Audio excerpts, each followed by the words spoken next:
We're going to go back in time to start things off by talking about Neymar, who is returning to Santos, of course, where it all began. This is what Marcelo Teixeira, the Santos president, had to say. It is time to come back. Neymar, it's time for you to come back to your people, to our home, to the club in our hearts. Welcome our boy Ney, a boy, a Villa. Come back to be happy again with the white and black shirt. The Santos nation awaits you with open arms. It's interesting, actually, because you speak to some Brazilians and he's certainly not welcome back with open arms, but that's another story. And so welcome in, Sid Lowe is with us. Sid, considering the Neymar that you saw when he was at his very best at Barcelona, are you surprised that his career is ending in this way? Well, I mean, first of all, let me say I hope that this isn't the end of his career, that this gives him the chance maybe to keep playing for a little bit longer, to prolong that, to get to the next World Cup and perhaps play a key part at that World Cup. Because, as you say, having watched him at Barcelona, that front three was genuinely astonishing. And he was a really, really wonderful footballer. But it's true, there's been lots of moments in his career where there've been doubts about his commitment. He's been desperately unlucky with injuries. There's been moments where it feels like he's taken poor choices. Going to PSG, I think, was a very bad decision. And certainly seen from a Spanish perspective, it feels like that was the moment where maybe he could have taken the next step. Maybe he could have been the guy that genuinely did kind of follow on from Messi, with Messi's help, at least to begin with. Of course, we're talking about the all-time top scorer of the Brazilian national team, but yeah, the last 2 years or so have just felt like a kind of an irrelevance as much as anything else. You know, a real waste of an extremely talented footballer. Is it just lazy to say, Ali, it all started going wrong when he left Barcelona? Well, that didn't help. It's not lazy. I think that didn't help. Now, the reasons as to why he leaves Barcelona, only Neymar knows. But we speculate and we talk about it, and we thought that the idea was to get out of the shadow of Lionel Messi and then take this leap in his career where now he was going to be the guy.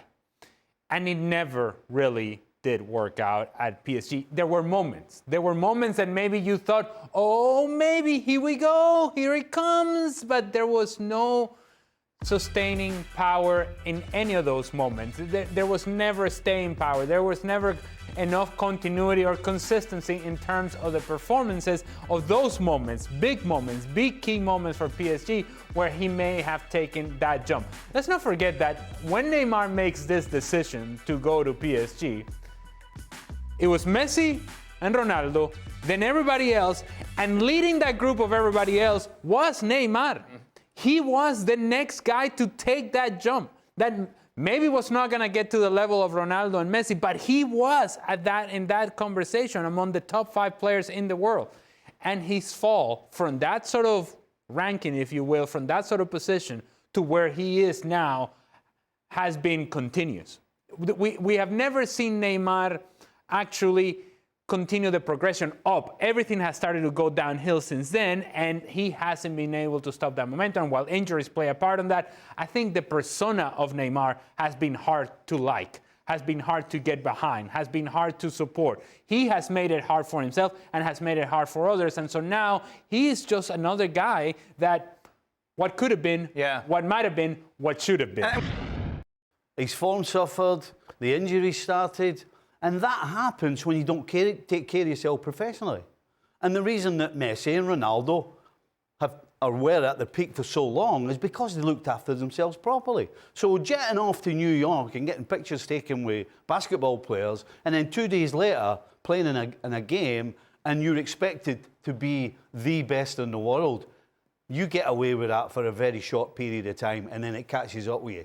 And ever since then, he hasn't changed his lifestyle, I don't believe. Because the only thing we've been talking about has been, as I said, going to New York and going here and doing this and How many times since he went to PSG did we ever speak about how great he was on the field? Never. No, I think we did. No, we did it on occasion. You took them to the final. There were flashes there, but there wasn't the consistency that you would expect of someone of the talent of Neymar had. People look back on the victory against PSG, the amazing comeback when they scored 6 times, and Neymar really was the outstanding player that night, more than Messi.